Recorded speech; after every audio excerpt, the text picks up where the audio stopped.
ശിവരാത്രി. മാഘമാസത്തിലെ കൃഷ്ണപക്ഷ ചതുർദശി ദിവസമാണ് ശിവരാത്രി. ദേവന്മാരും അസുരന്മാരും ചേർന്ന് അമൃതിനു വേണ്ടി പാലാഴി കടഞ്ഞപ്പോൾ വാസുകി സർപ്പത്തിൽ നിന്ന് പുറത്തു വന്ന കാളകൂട വിഷത്തെ ലോകനന്മയ്ക്ക് വേണ്ടി മഹാദേവൻ കുടിച്ചു. ആ വിഷം ഭഗവാനെ ബാധിക്കാതിരിക്കാൻ ഭഗവാന്റെ കണ്ഠം പൊത്തിപ്പിടിച്ച് പാർവതി ദേവിയും ഉറക്കമൊഴിച്ച് മറ്റെല്ലാ ദേവകളും പ്രാർത്ഥിച്ചു എന്നാണ് ഐതിഹ്യം.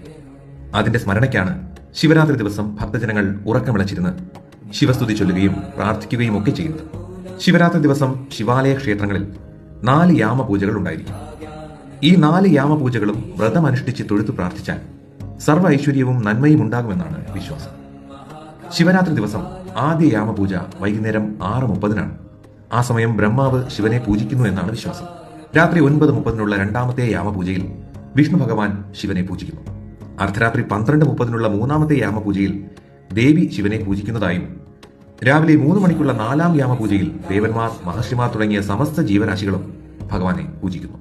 ഈ പൂജകളിൽ പങ്കെടുത്ത് പ്രാർത്ഥിച്ചാൽ സർവ്വൈശ്വര്യവും ഉണ്ടാകുമെന്നാണ് വിശ്വാസം.